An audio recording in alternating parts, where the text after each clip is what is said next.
Trophy black bear hunting in Alaska. This video features some of the finest bear chase hunting action ever filmed.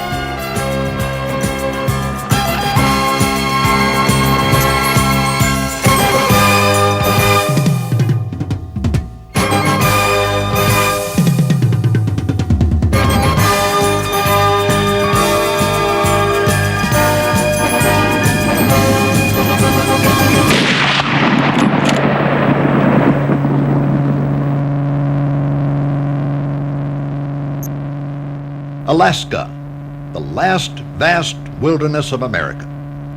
The word alone, Alaska, brings a special, unexplainable feeling to hunters.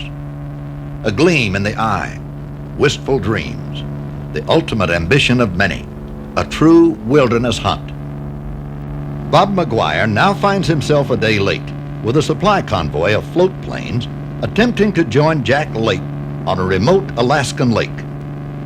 Bad weather had canceled all but 2 flights the day before, and this well-organized group now found themselves with bread in one camp, peanut butter in another.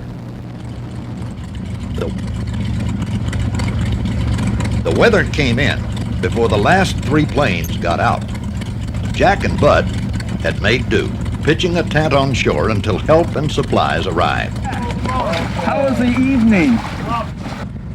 Every bush pilot knows the fear of dependence. When he assures an abandoned group of hunters, the food's gonna be on the next plane. Yo, bro. Is lunch ready yet? Yeah. How you doing, bud? You can have the same.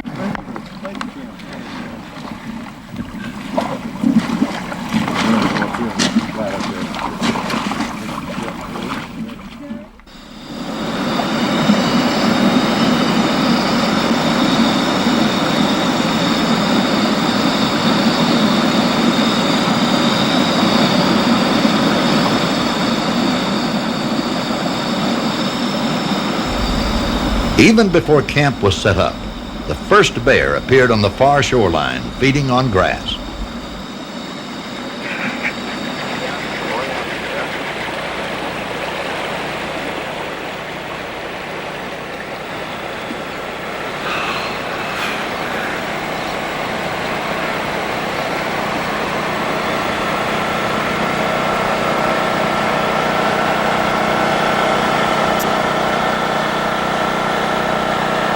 This was to be home for 3 weeks, as Jack Lape and Bob McGuire planned to observe the bears carefully before attempting to stalk or call. No bait would be used. A small generator would provide power to recharge camera batteries.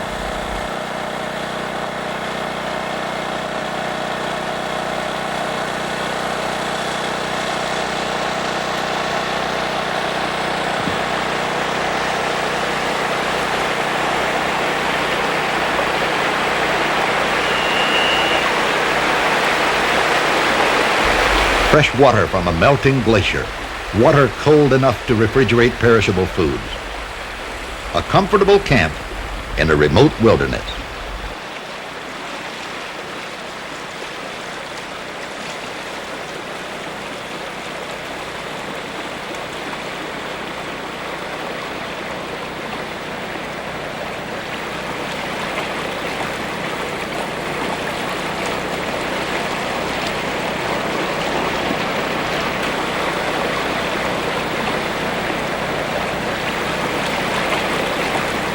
Jack coaches outfitter Bud Cantaloupe on his shooting. Over 100 arrows a day from each bow hunter pounded this target. Good shot. There's camp. On day 4, Bob climbed a tree stand over the trail used by a trophy boar the hunters had patterned feeding along the shore. This was the first lake to have open water for float plane landing, and the first melt-off for spring growth. Bears came from great distances to gorge on the lush green grass. Bears were appearing all along the shoreline, and most of them looked to be trophy class.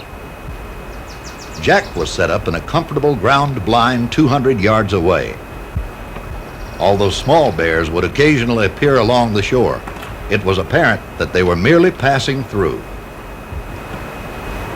Only big bears were able to establish beachheads, and every bear knew his bounds.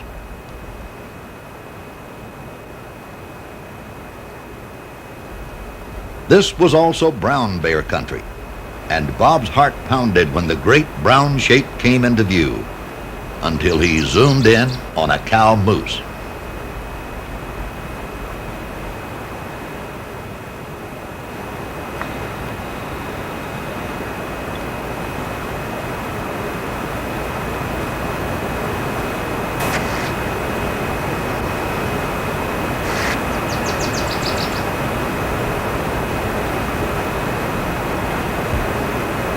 Bob filmed a small bird fishing as the moose gorged on the same grass which had attracted bears to this area.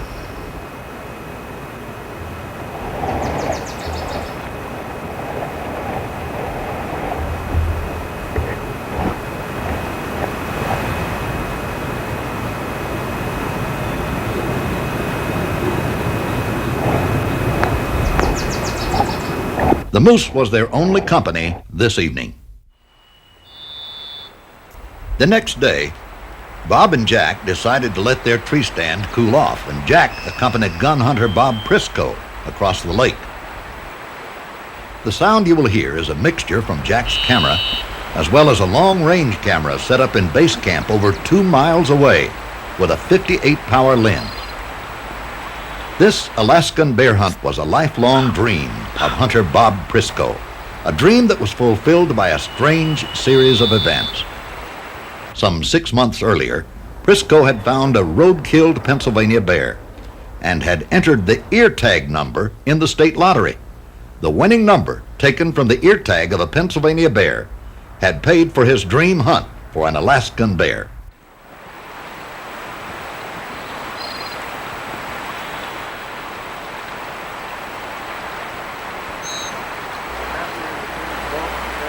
I got him. Hey, Bob. I wonder if they see that bear. Just go out there and sit on that flat right over there. Yeah, but is it a board? I won't see. I'll let you know. You look for me before I tell you to shoot. You sneak right over there on the other side of that opening where the creek is and sit down. You'll be all right. Go now.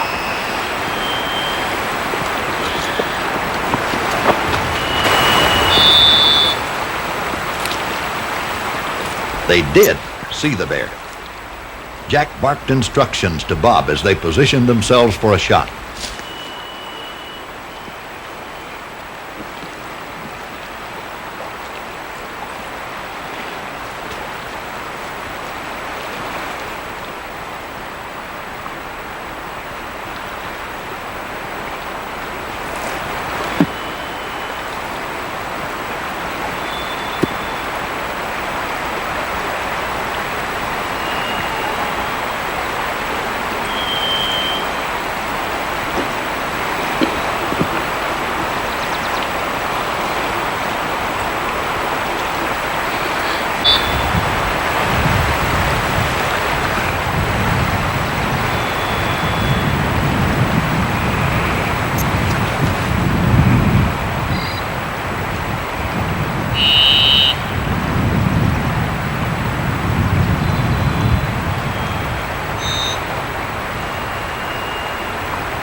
Still, the bear was obscured from Jack's camera, although Bob Prisco and Bob McGuire both had good view.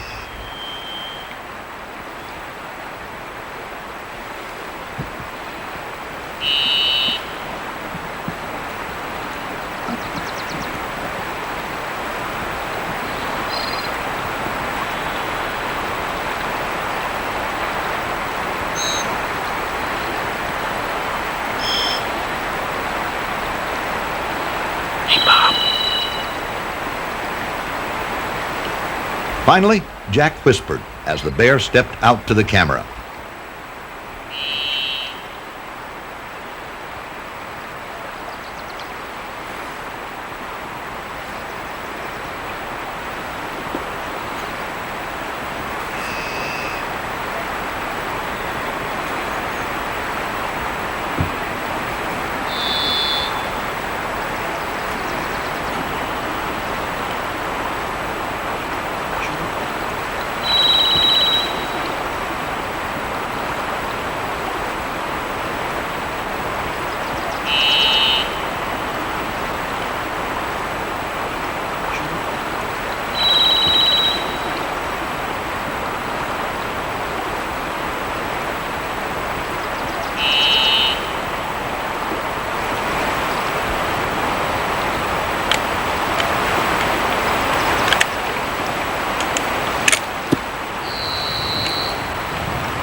Good shot. Good shot. Whoa. Bob's camera, over 2 miles away, recorded the same action.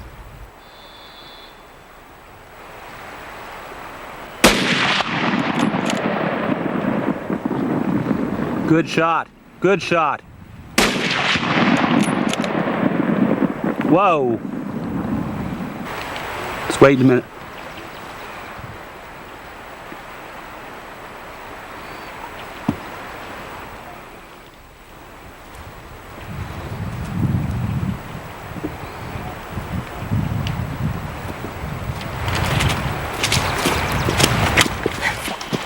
Give me my pack. Give me my pack. The bear's death lunge carried him down to the water.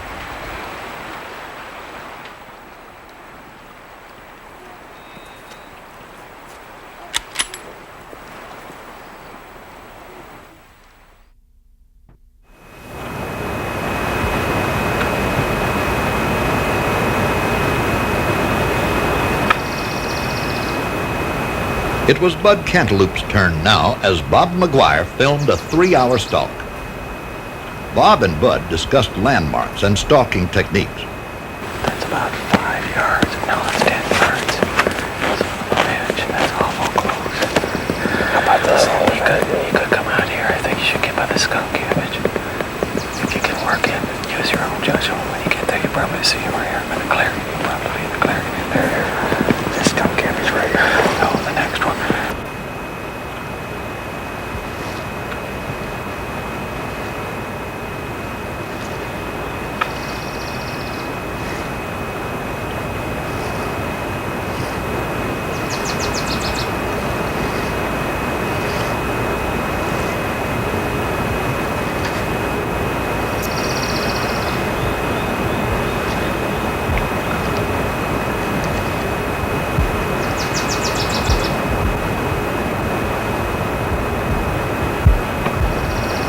Initially, the bear would be in view to Bud until he closed the gap to about a 1/4 mile.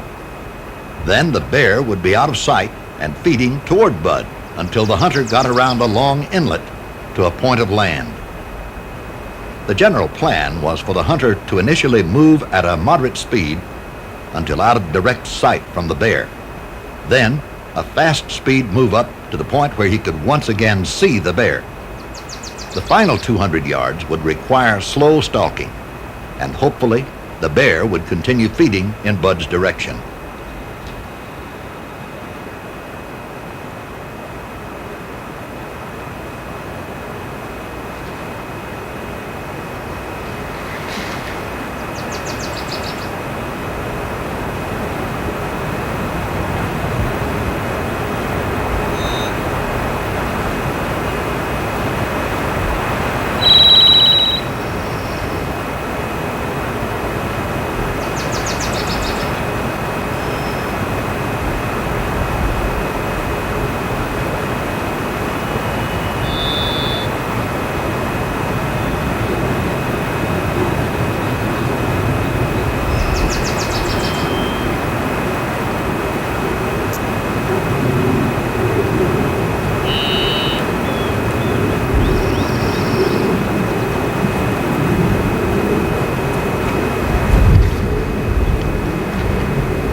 small camera, mounted on Bud's bow, shows the bow hunter's perspective as he slowly closed the distance.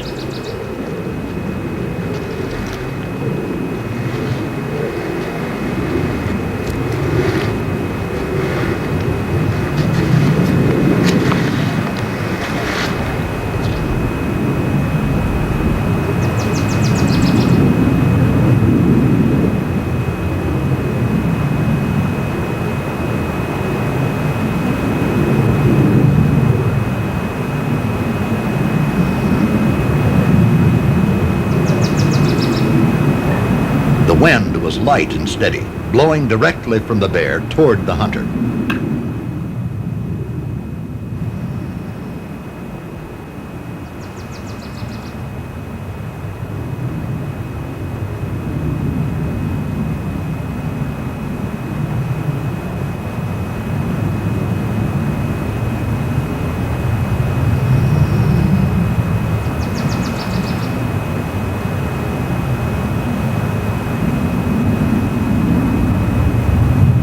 The bear was now out of sight to Bud, and his job was to cover ground as quickly as possible to a point of land within 200 yards of the bear.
The picture from Bud's bow camera is now superimposed directly over the picture from Bob's big camera.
feeding bear eventually laid down as Bud steadily closed distance.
Suddenly, the bear stood up, and Bud's camera tilted with his bow, just as it ran out of videotape.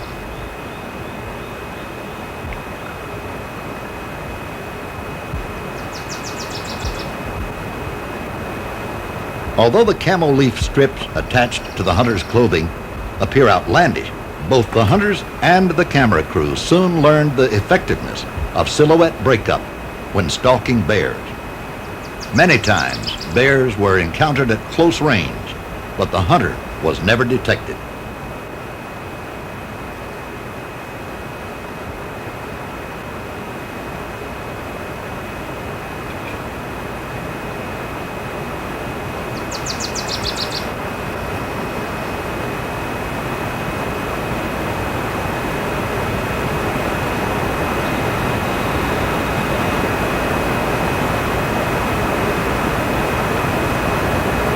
Bud drew his bow, then decided to try for a closer shot.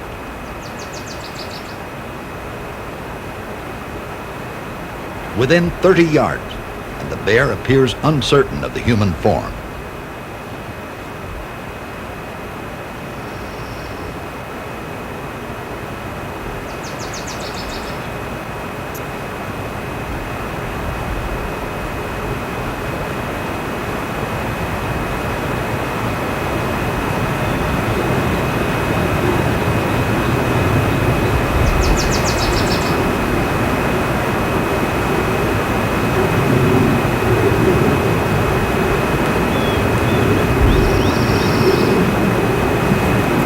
Bud remained motionless for nearly an hour during this long stalk.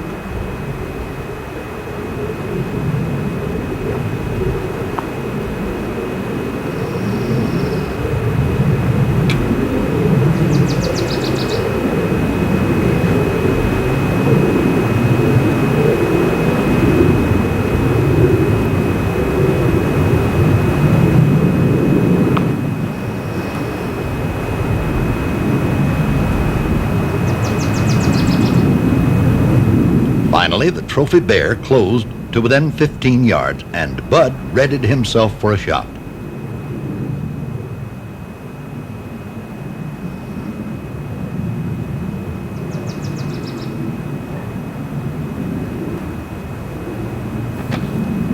Good going. McGuire ran out of batteries, videotape, and daylight. Recovering the bear in darkness, Bud took to the job of skinning and salting his hide the following morning, as batteries charged and spirits were high.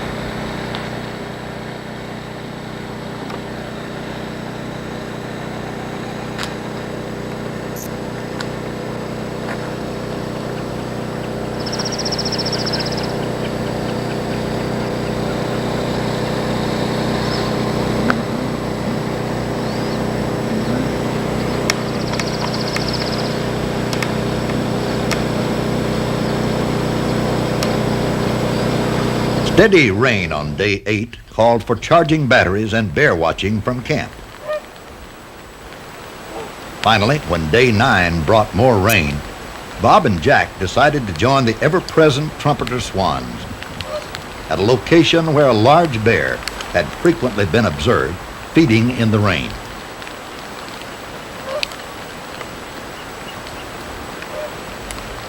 Perhaps the lasting memory of this trip came from a small bear decoy that never realized its full potential.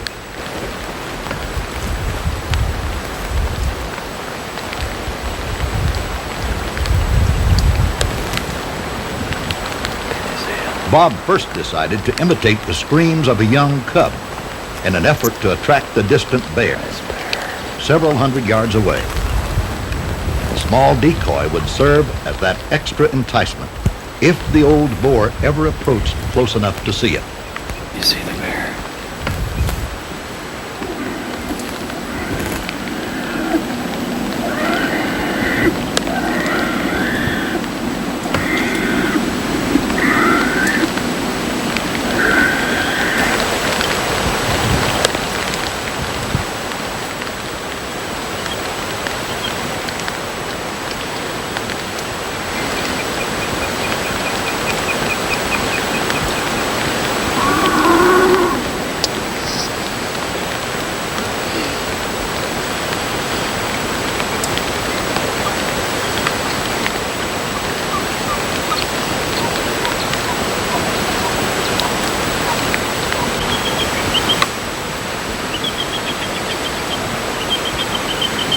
Unfortunately, the hunters are not mobile when filming in rain, as the weatherproof covers protecting their expensive camera equipment are difficult to move and noisy to set up.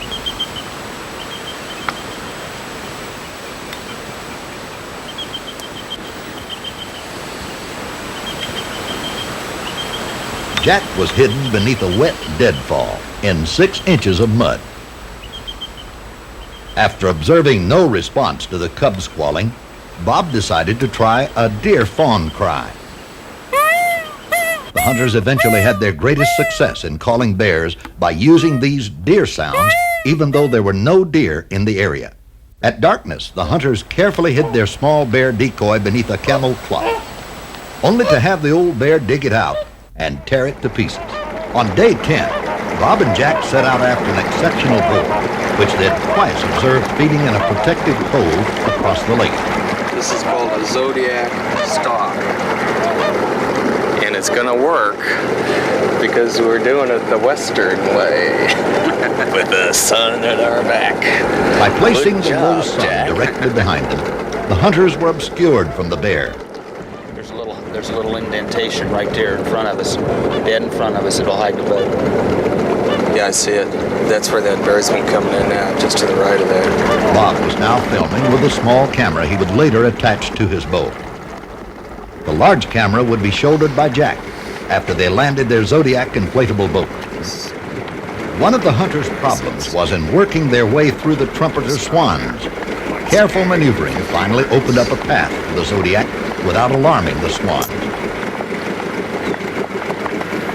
From camp, a spotting scope had revealed crosswind conditions along the far shore.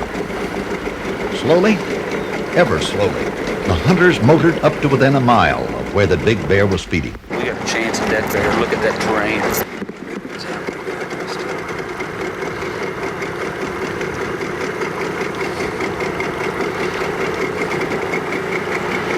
This water's deeper over here. Look at the eagle. Whenever I have this little, thank you. Whenever I have this little camera, I get the neatest pictures. Once ashore, the hunters ran headlong into another bear.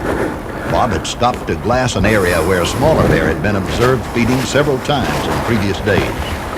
40 yards away, the bear was apparently unaware of the human presence.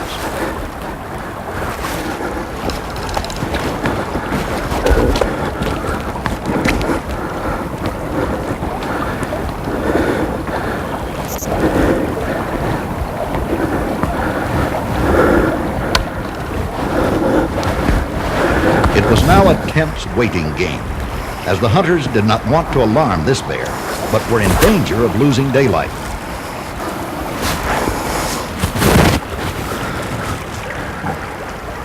Over Bob's shoulder, you can see the large bear the hunters were after, feeding along the shore nearly a mile away.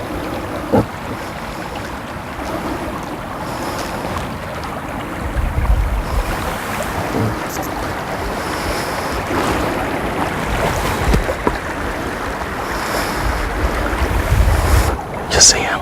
The sound is from Bob's sensitive wireless microphone.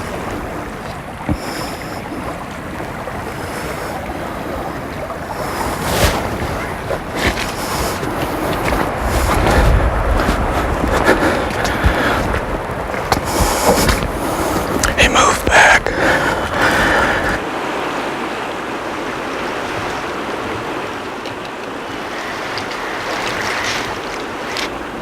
The bluish color in Bob's small camera was caused by approaching darkness.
When they had first spotted this bear, it looked like a dark grizzly with a lumbering gait and a large shoulder hump.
There was McGuire's objective, the same area where gun hunter Bob Prisco had earlier killed his bear. They were now about 200 yards from the bear and looking for a good camera position. Jack would set up the big camera as Bob moved ahead and up the steep bank. This would be McGuire's last chance to look at the bear.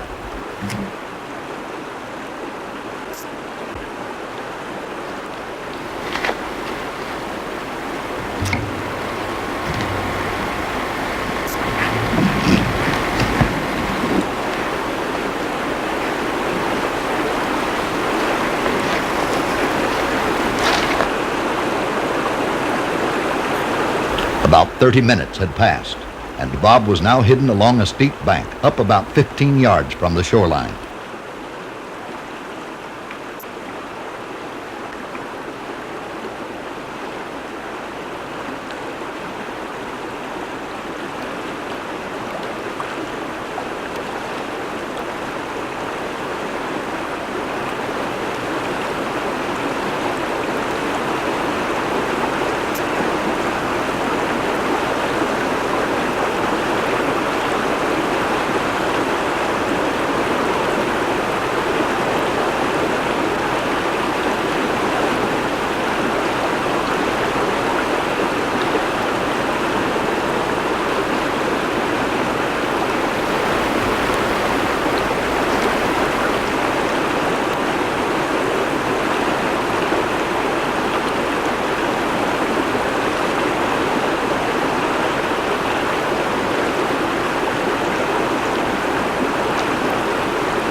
Bob strained to look, but from his ambush position he could not see the bear and had no way of knowing if it was walking in his direction.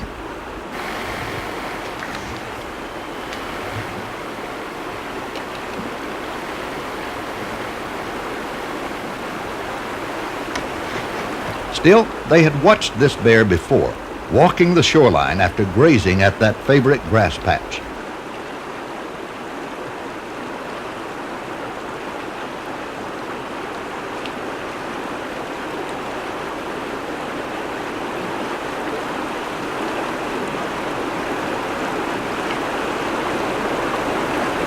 Jack was in position to attempt calling the bear past Bob, so McGuire suspected by the silence that a bear was probably coming.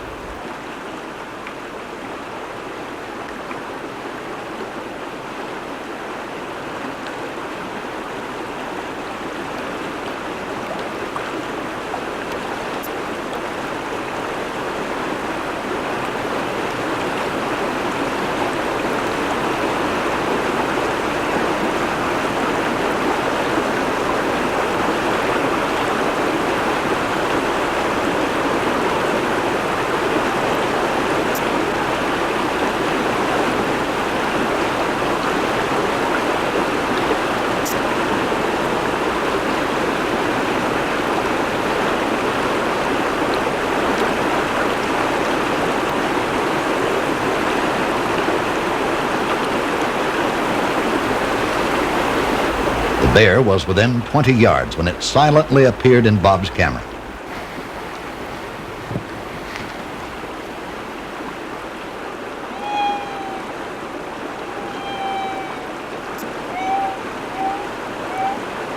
Jack's soft calling brought the old boar forward, just far enough.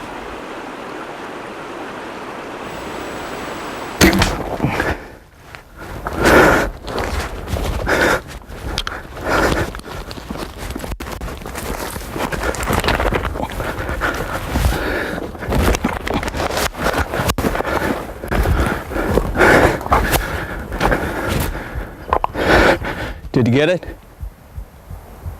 Did you get got it? Yeah, I got it. Hey.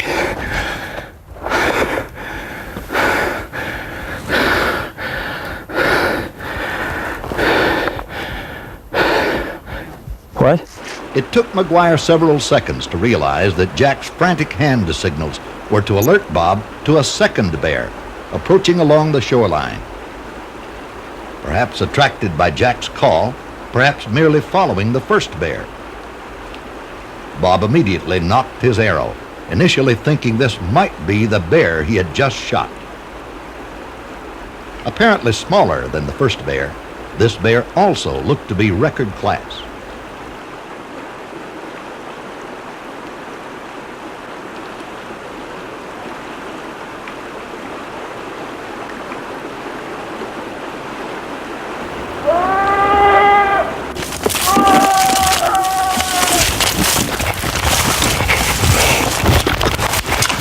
The death ball of Bob's bear brought the second one running. A silent handshake over the camera.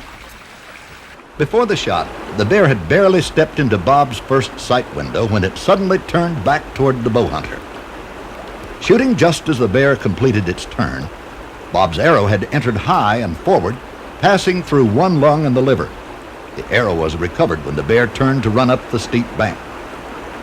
Several hunters at camp had watched the full series of events through spotting scope and later reported that a total of 4 large bears suddenly ran to where they had seen Bob's bear go down. The death ball may prove to be an effective vocalization for calling dominant boars.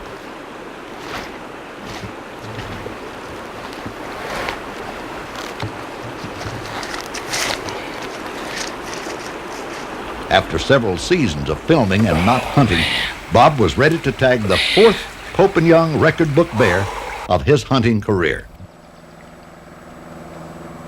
Jack was now the only hunter in camp with an unused bear tag.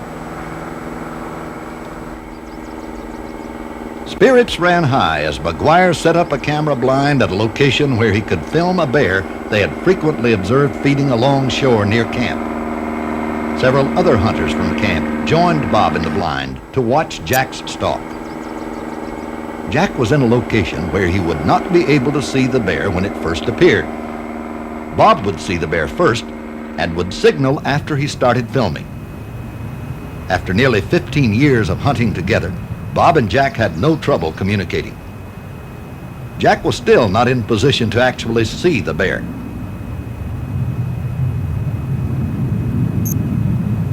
Throughout this stalk, you will hear a mixture of sound tracks from the small camera attached to Jack's bow, as well as wireless and other sound recorded on Bob's video deck a half-mile away. Although Jack's whispering was recorded on the sound track through the wireless microphone, there was no way to talk back to the hunter from Bob's camera position. Let me out. All right. It's time to go.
The wind direction for this stalk was ideal.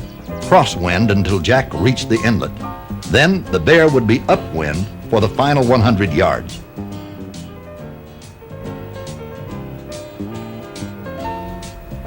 Deep mud would make for slow moving for the final 80 yards.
Jack was now moving through deep, muddy sand.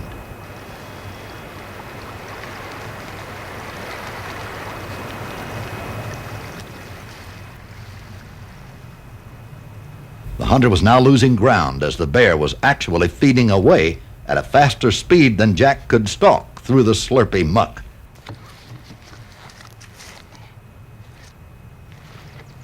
I'm going to try to call.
midday heat was now causing a direct updraft. With no detectable breeze, Jack's scent was apparently not detected by the circling bear. Oh, Lape, the camera, because there he comes. Finally, after 30 minutes of waiting, the bear suddenly reappeared. Once again, the hunter was not detected in his leafy camo.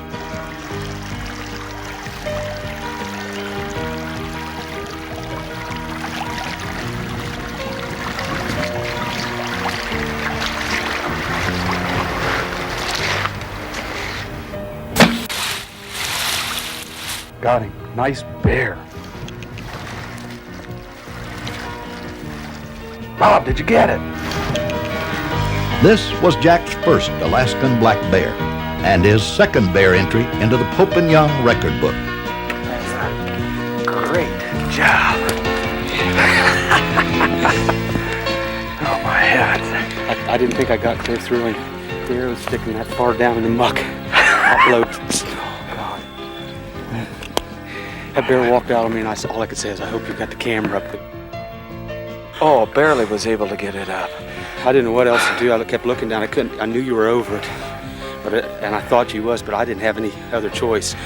Tell if I was me, going to take that bear. did you get your camera bow going? No, the battery went down on it. I had no time. I would not have turned that camera bow on. Okay. That bear came out so fast. This thing is a little noisy. Did you get any footage at all on going the down? way in? Oh yeah, on a stalk. Well, it came out through here someplace, didn't it? Right here's my arrow. Good Poured it job. through him like melted butter, buddy.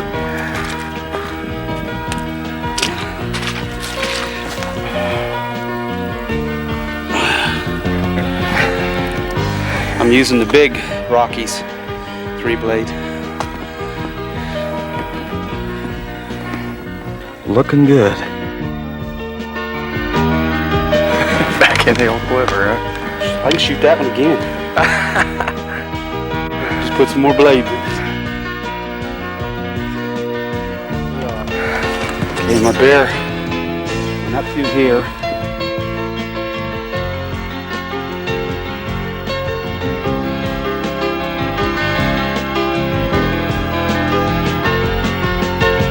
We have been able to employ every hunting technique that bow hunters dream of here.